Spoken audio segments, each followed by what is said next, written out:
What's the biggest misunderstanding about you? Whenever you hear about somebody who's got, ridiculous amounts of money, their values are different than your values. You should be concerned about their agenda. What's your biggest fear? I'll be sad as my brain gets less capable. That disappoints me. Tell me one behavior we all should adopt. Reading a lot, being a student, that's a big part of my success. Richest and most powerful men in the world. Bill Gates has unleashed a technological revolution that has changed our lives. Bill Gates of 25 and Bill Gates of 70. Any change that you feel personally? In my 20s, being a maniac was the right thing. My competitors would say, oh no, you work too hard. And I'd say, yes, I do. If you're in a race, your 20s, when you have no wife and no children, that's the time to do it. If you get an opportunity to invite 3 Indians for dinner, who would they be? There was a mathematician, Ramanujan. I would have loved to have met him. Why do you think India is becoming a global talent capital for the world? Would hire people from India and bring them to the United States. Both the United States and India were kind of mad at us because we were taking, the smart people and moving them. In India, a lot of kids also fight with their parents on inheritance. Have your kids ever spoken to you?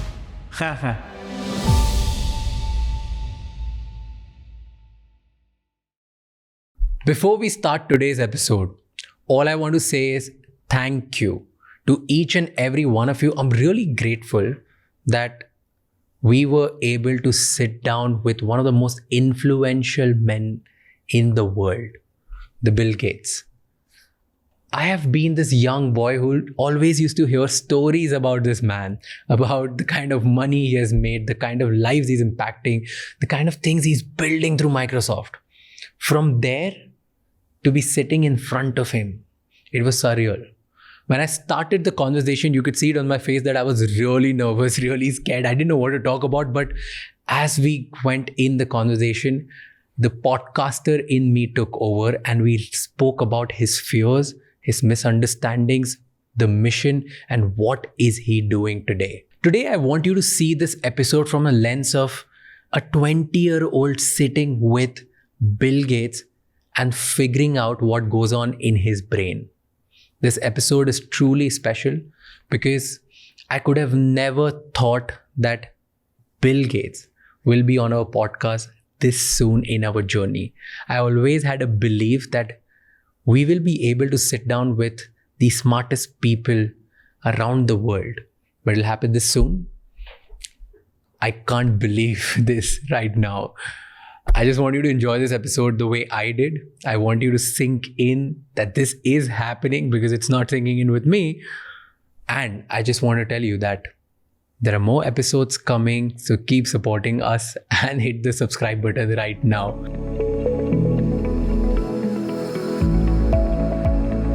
Welcome on Figuring Out, sir. I'll tell you a little story. So during the pandemic, me and my sister, we were watching the Netflix documentary, Inside Bill's Brain. And halfway through it, I told my sister that, hey, you know what? One day I'll sit with Bill Gates and I'll directly speak to him and get inside his brain. And just randomly, and she was laughing. So this one's for you. You did it. Yeah, so it's an opportunity. I don't know how it just came out of my mouth and it's happening today. So thank you so much for doing this. Well, you've come to India quite often. Tell me something that you've observed about India, which a lot of people don't know about. Well, people probably, because they're here all the time, they probably don't recognize how much things have changed. If you go away and come back, then you see, wow, the level of entrepreneurship and the amount of innovation that's actually taking place here. It's pretty fantastic. And, for the foundation, we've been here originally because a lot of the health challenges were here.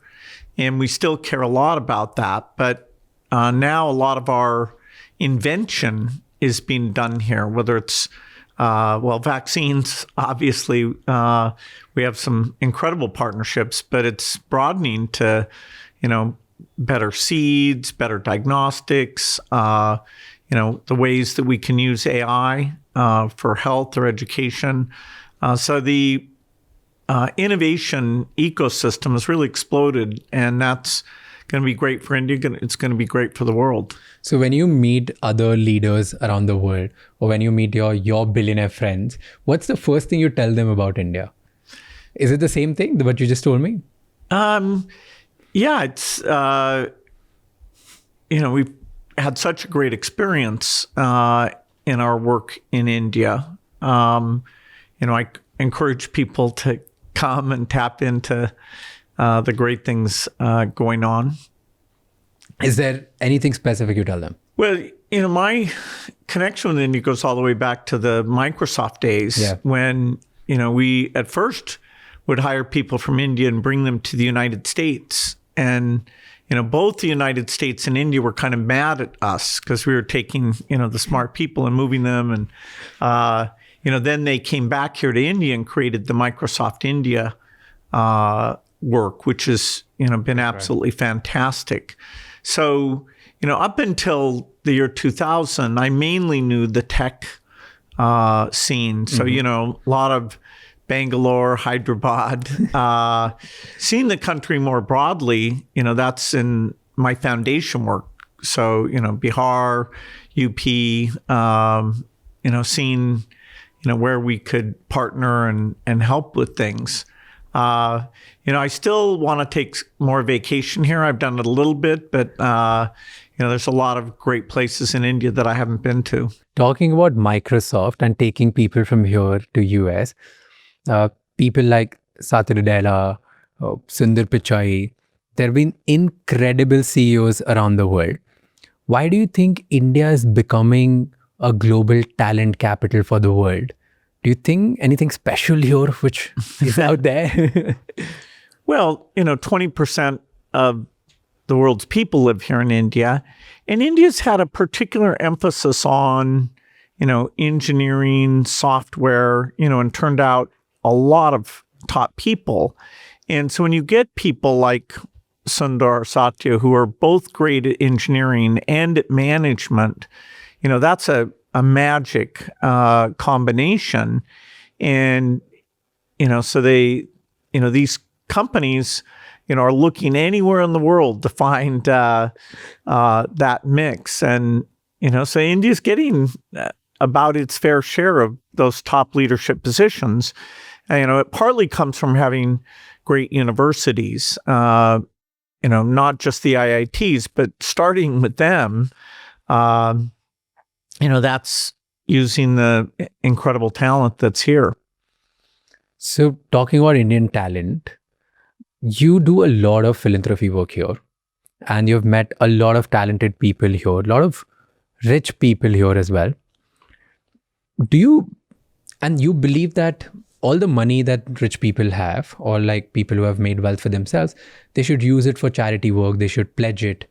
In India, usually a lot of people believe that as parents, it's their duty to save everything for their kids, for the inheritance, right? Like the kids will get everything. What do you think is the right mindset? Using all the money for pledging and giving it back to the society, or giving it to the children?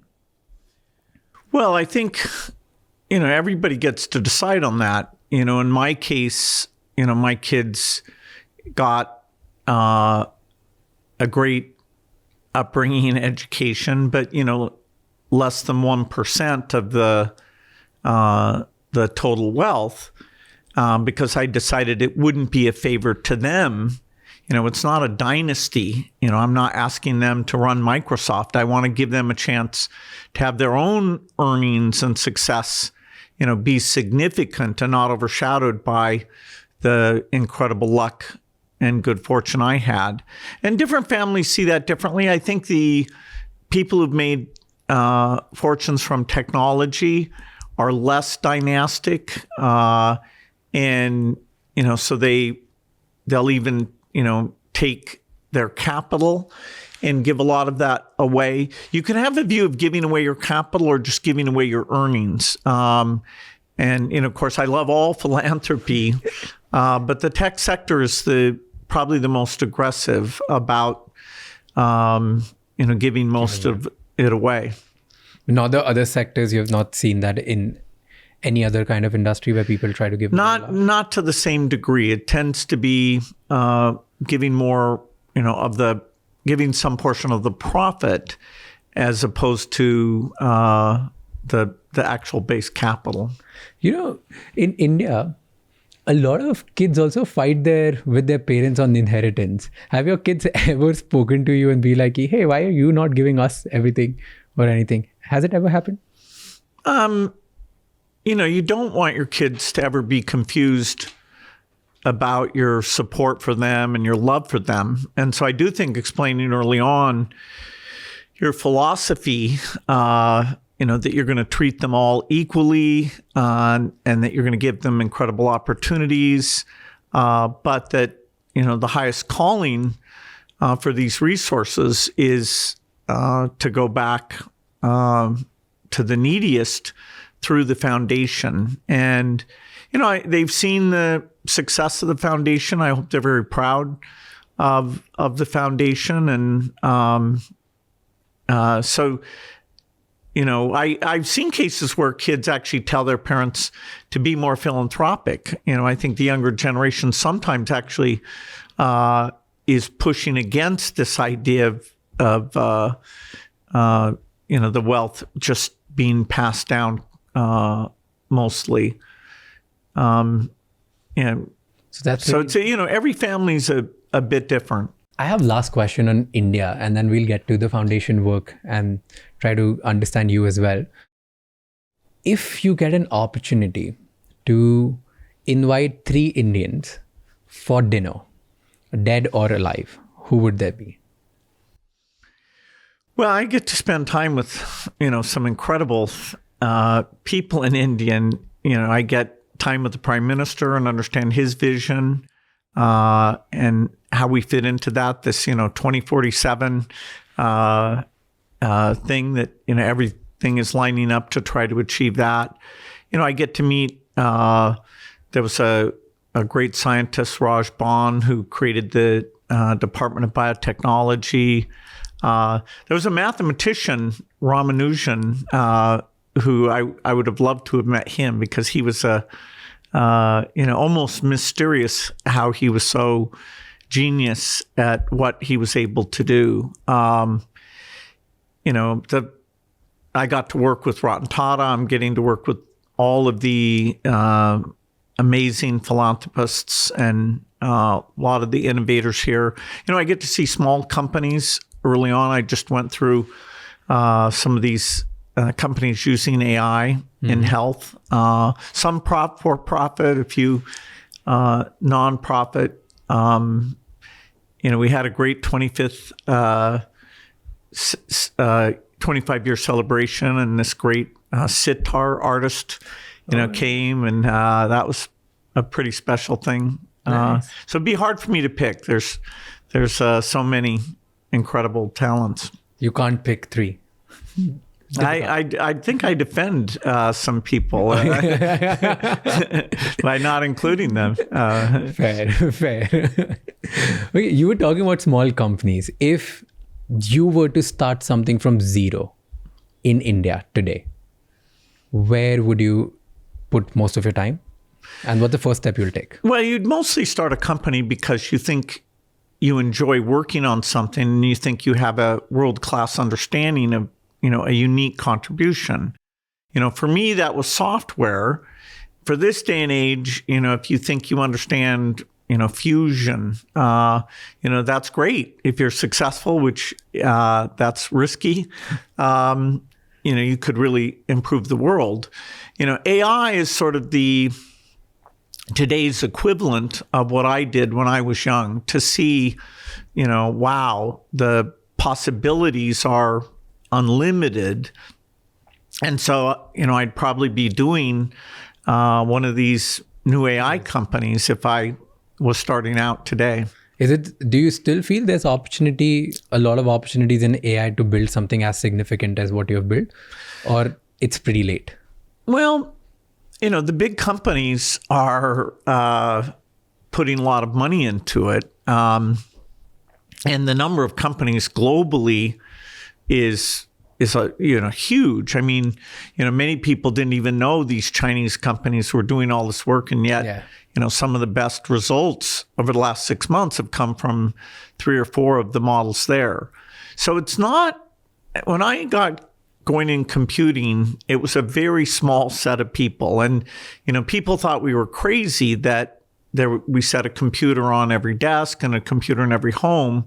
And that just seemed strange to people because they couldn't see they didn't get software and they didn't get the exponential improvement of the chips was making computing, basically free. So I'd say it's tougher to get out in front. There will be new companies. I mean, NVIDIA, is almost as valuable as Apple and Microsoft, and yet, they came into prominence only really in the last 5 or 6 years, although they're about 15 years old. So there are opportunities, and there will be some new companies that use AI to achieve unbelievable success. But it'll be, 2 or 3 out of 10,000. And, would I be able to do that again? Hard to say. You talked about, like, when you started, a lot of people thought that, oh, what are you doing? This is some random thing these guys are trying to do. They may be stupid. They may be thinking too big, whatever, right? And over the time, every time you do something big, usually people do not understand you or anyone, like not just you, like whoever wants to start something new and big. In today's world, or as of today, what's the biggest misunderstanding about you? What do you think? What do people misunderstand about Bill Gates? Well, whenever you hear about somebody who's got, some degree of power or, ridiculous amounts of money, you might think they have grand schemes, and they're, there's almost a sense that, their values are different than your values, and, that you should be concerned about their agenda. Hopefully, for the people who actually do know me, and how much I love the foundation work and, how I work with my friends or my kids, it's very different from the people who just think, oh, wow, he's one of these guys who's, pushing levers and has too much money and too much authority. So that people misunderstand about you. And talking about misunderstanding, have you made any major mistake that people don't know about? Well, some of my mistakes are very public. I mean, Microsoft, we had lots of products that didn't work. We did a phone operating system, and now, Android, took that position. So I certainly, messed that up in a huge way. For the foundation, we often have multiple plans. We wanted to have an HIV vaccine. We don't have that yet. We're working on a very cheap toilet, but it's still too expensive. So that's taking a lot longer. We don't have polio eradication done. I'm still very committed to that, but it's taking a lot longer than we thought it would. So talking about foundation work, you've impacted millions of lives, and you spend a lot in making people's life better. Right? What's your biggest challenge today? Because somebody who's watching this might think that at your level, with so much power, influence, money, you can actually fix a lot of problems. What do you think is your problem? Like, what challenges do you see here? Well, I love the scientific challenges. I mean, we still don't fully understand malnutrition. We have some tools to reduce it, that it's super exciting. But, I'm really pushing our research workers hard that, okay, we need to know more about that. I do think getting money to help the very poorest countries, a lot of which are in Africa, Asia, many of the countries are having good economic growth. And Africa has a lot of unique governance or instability or disease challenges. And so telling people they should, help out other humans, even though they're far away and speak a different language, that's not as easy as I thought it would be. Right now, some of the rich countries, including my country, are cutting their aid budgets, and I'm very disappointed. To me, that's not, the golden rule of treating people like you'd like to be treated. So what do you think all the people who are watching this, including me, young people should do so that we could convince more people to help other people? Well, when you're young, if you're here in India, you can probably travel, some modest distance, an hour or two, and see people, who don't have the same opportunities you do, that, they're smart, but their school's not good, or, they get some health problem and they're not able to access things. I would say in India, programs like the aspirational district program, India does talk openly about the places that are the worst off. And that's pretty impressive. Even issues like sanitation that most governments, you wouldn't catch them talking about toilets. Yeah. This country, took on a pretty aggressive plan and made a lot of progress on that. So you can go out and see people and develop empathy without going too far. And you've spent hours and hours and days in this country. You've spent millions on vaccines and trying to take care of healthcare challenges. What's one problem you feel that money cannot fix? There's a lot of talk about obesity. And, when I saw the prime minister, he was talking about various yoga type things that, people would adopt those.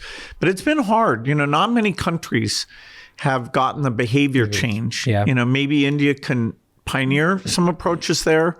But, frankly, and I'll sound like a technologist, the most promising thing is actually, a class of drugs called these GLP-1 drugs that, are going to go off patent and become cheap. And, so I always like I'm a little over-focused on a scientific solution. Yeah. So maybe a combination of that behavior change and the new tools. But behavior change is hard. We haven't succeeded in that as much as we'd like to.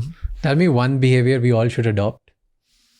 Well, the behavior that's helped me is basically being a student all the time, wanting to learn things and being pretty brutal with myself of, do I really understand, what's going on?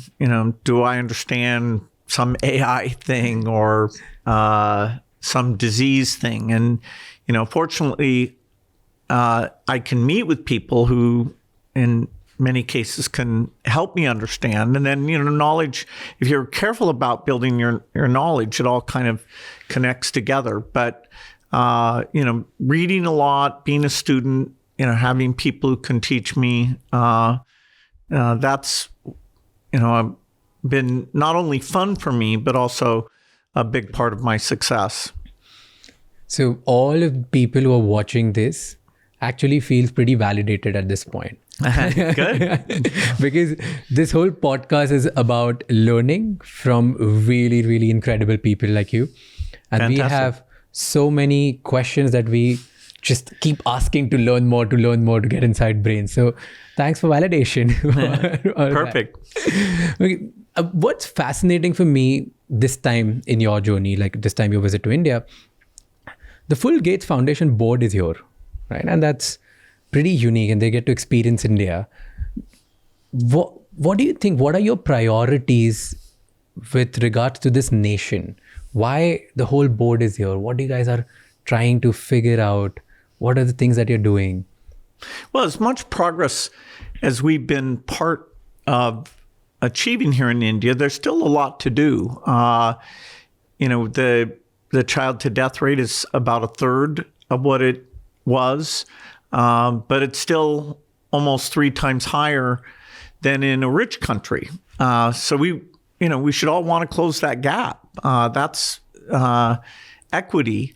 I mentioned malnutrition. The country is very serious about that, and yet, it means that your brain never develops. And sadly, if whatever dietary or disease things affect you during pregnancy in your first year, even if later you get a fantastic diet, your brain and your physical capabilities, they don't adjust. You're, sort of permanently affected. And so, we're working with some great scientists here. We have a lot of the tools of biology have gotten a lot better. So I do think, in the next decade, we'll totally get to the bottom of that.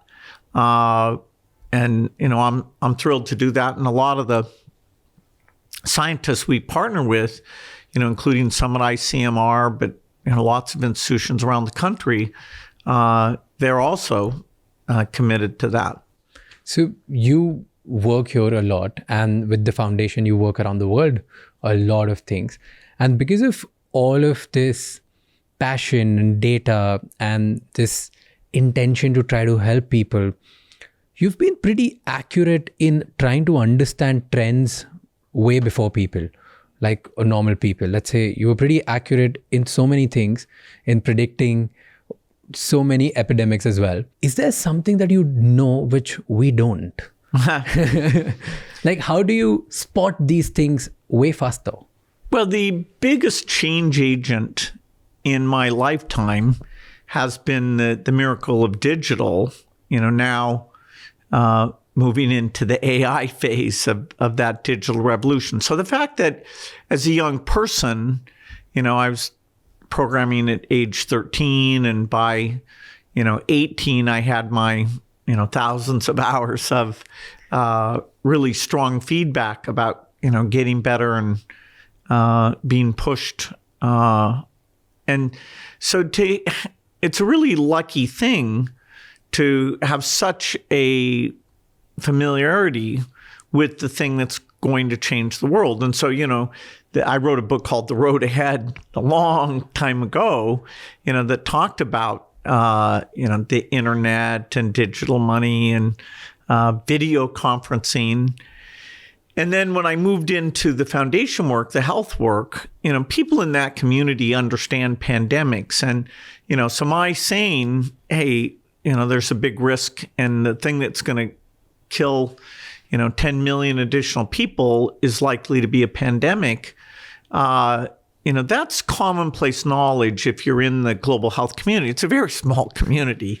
But I was just somebody who was listened to stating this. And sadly, most of the people who listened to that prediction listened to it after it came true. Then, what my goal was people to hear that and actually stop it from happening. That's usually the case, right? Like, people listen to pieces, golden advice pieces and pieces of nuggets way after the time has been passed, right? Because of this, do you fear anything today? I definitely hope that we shape AI in a positive way. It's such a big impact on, being smarter than humans, that it will change our world a lot. And it's definitely new territory. So I have a list of about 5 things. AI, shaping AI properly is at the top of that list, but, avoiding the next pandemic, avoiding nuclear war, bioterrorism, climate change. It's only about 5 or 6 things that we need to minimize the chance of, and use our additional wealth and insights, against those things. Do you have any personal fear? What's your biggest fear? It's not like I'm afraid of heights or planes or fire or anything like that. I hope I'm I'll be sad as my brain gets less capable, which, as I turn 70 this year, I'd be lucky to have 20 years of, being able to learn. Maybe I'll get lucky and get a little bit more. But, that disappoints me because I've had such a amazing time learning things. And I used to think of old people as not, contributing all that much. And now I've had to change my mind about how important old people are. Do you feel difference? I don't. Today? I don't at all. Probably if I took an IQ test, I would do a little bit worse than when I was 25. But, I've accumulated enough knowledge, so wisdom, can compensate a little bit for a slight reduction in intelligence. And I do think it's like a muscle that if you're pushing yourself to think and learn, that, you stay, it really helps your capabilities a lot. But yeah, I have a fear that, eventually I'll lose, I won't want to pick up a 500-page book. I'll look at it and go, are you kidding? I'm done with that. So with age, you have not felt any changes in your brain? Not really. Like in terms of slowing? Wow. No, I don't think so. Whenever you can't remember something, you're like, oh no, now, but, so maybe a tiny bit of that, but then, it's just a little bit because you're looking for it. When I was in my 20s, if I couldn't remember something, I didn't, I was like, so what? So is there any change you feel? Because, so Bill Gates of 25 and Bill Gates of 70, is there any change that you feel personally? Well, in my 20s, I chose to focus on one topic from, age 20 to about 31 or 2. I told myself, hey, I love biology and math and all these things, but I want to be the person who's advancing software faster than anyone else. And so I really did narrow my focus, and I didn't, take much time off. And I could stay in the office, 72 hours and then crash. And so my adrenaline was really unique. Now, my understanding of how to manage people, other than myself, wasn't that good. I look back and, I've learned a lot since then. But just my stamina and focus for that period of my life, being kind of a maniac, was the right thing. And, my competitors would say, oh, no, you work too hard. And I'd say, yes, I do. Do you think that's a great advice for every young person who's watching? Well, be a maniac in your 20s? It's not for everyone. But if you're in a race, and, moving a little bit faster can make a difference, then yes, your 20s, when you have no wife and no children, that's the time to do it. That's the time to be a little maniac about certain things, right? You also just mentioned that you love learning, which obviously the world knows. But during this conversation also, you just talked about it like a little bit again. What are you currently learning? Or what do you want to learn now? Well, there's a lot going on. AI, just staying on top of that is, I very much enjoy that. And I get to sit and talk with the top people at OpenAI, and I get to play around with things. But then when you think, okay, now what about AI applied to mental health care? Isn't that one of the most exciting things? Yeah. Because, we can never have enough therapists, and even people who aren't, suffering massively, maybe we could help even people with mild symptoms. So, what does this AI companion look like, and how can that help us? My friend Reid Hoffman just wrote a book called Super Agency that he's got a really good chapter about this. So I'm pushing myself to try and understand, what can we do there and meet the people who are, pushing the boundaries, because I see such potential. So what would you advise young people to start learning today, and from where? AI itself? Well, if you have a mathematical mind, not everyone should learn AI. Okay. These tools are going to be available to everyone. And so you ought to be a user of AI. But the underlying stuff, that's a pretty narrow set of people who will have an opportunity to, push on a new training method. And even people who grew up with software, some of them don't really get this because it's a bit more mathematical than it is just a programming type thing. So it's as a user that, okay, if you like doing creative work, yes, AI is going to change your world, and AI hopefully can help you do things faster and better. So my prescription would be, yes, to use it for the areas that you're excited about. Any area that you're excited about, learn about that and try to make a bridge between AI and that industry. Right. I mean, the internet has so much educational material on it. So between all that material and then an AI that can help, take long documents, and you can have a dialogue with it. You can do it in text, or you can, now do these generate podcasts about things. It's a great time to be a learner, right? When I was young, I had to go to the library and, read the encyclopedia alphabetically, no multimedia. Yeah. This is a paradise. Yeah, thanks to you guys, because the digital world. Yeah, yep. The digital world. You made it easy for us. We don't know the world, what it looked like to go to library and read about something. Mm-hmm. We get fidgety if we don't get an answer in 3 seconds. Okay, I have last 2 questions for you. Okay, one is, in your philanthropy work with the foundation, how is India contributing to your global strategies? Well, more and more of the innovation is being done in India. India's, got a depth of talent and a desire for frugal solutions.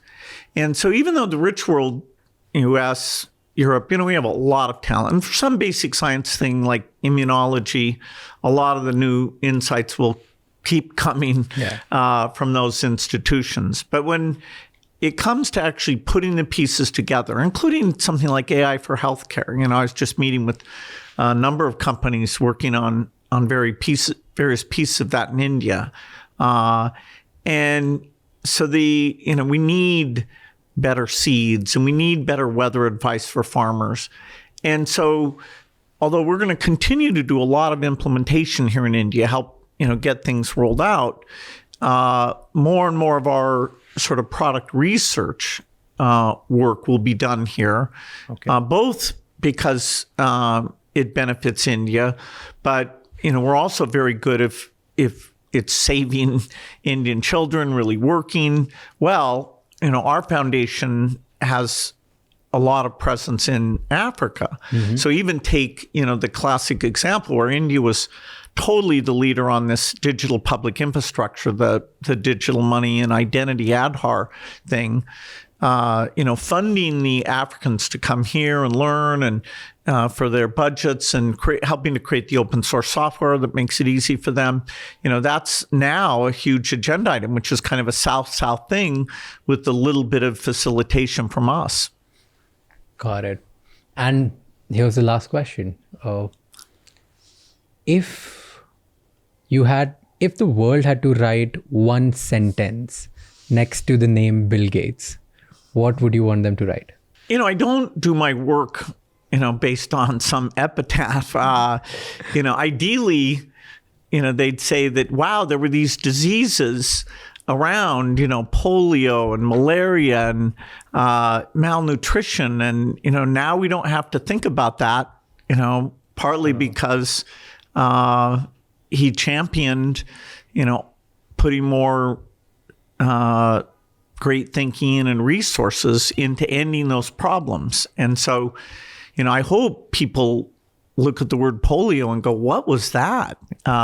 When you read Dickens novels and they talk about somebody had consumption, it's like, what is that? Well, that's actually TB. So we still, not in the UK, we don't have much, but we still do. They just changed the word. So, hopefully some problems that we can actually finish and then move on. Which problem do you think will be finishing first? Well, polio, I expect even in 5 years, and that'll give us the credibility to go after things like malaria and measles. That's amazing. Oh, it is. It's going to be fun. It's amazing. If in 5 years we can make that a reality, it's going to be incredible for the humankind. It's wow. Yeah, I'm it's excited. only once. Smallpox was eliminated back in 1980. So, polio, serious disease, it's going to be the second. Wow. I really, truly wish that it happens faster than what we've just talked about. And I hope by the time the foundation gets in full-fledgedly in the work, I believe instead of not 2, 3, there could be multiple of them so that you lost counting. That should be the goal, and I'm expecting for it. Well, thank you so much for doing this, sir. It was pleasure having you. When I was a kid, I was growing up in school. You were the richest person in the world. And before I gave it away. Yeah. So your name would pop up. So just to talk about you and how you made your money was a proud feeling in school. And in friend circle, everybody would respect you that, oh, you know so much about this person and that.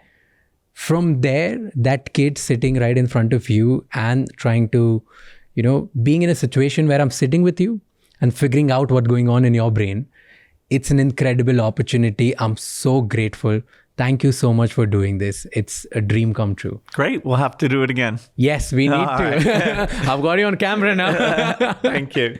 Thank you. Pleasure.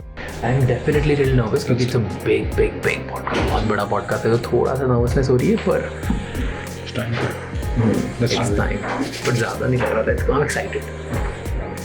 Hi, Raj. How are you? Very good. How are you?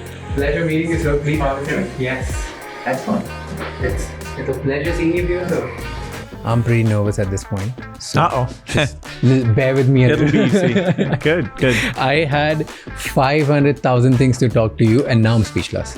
And there's nothing in my Thank you so much for watching this episode till the end. Please let us know in the comments who are the next guests that you want to see on this show. Because we are determined to get the best of the best minds from the world and provide you the maximum value. I'll see you next time. Until then, keep figuring out. And don't forget to share this episode with at least one person जिसकी life में से एक positive change आएगा.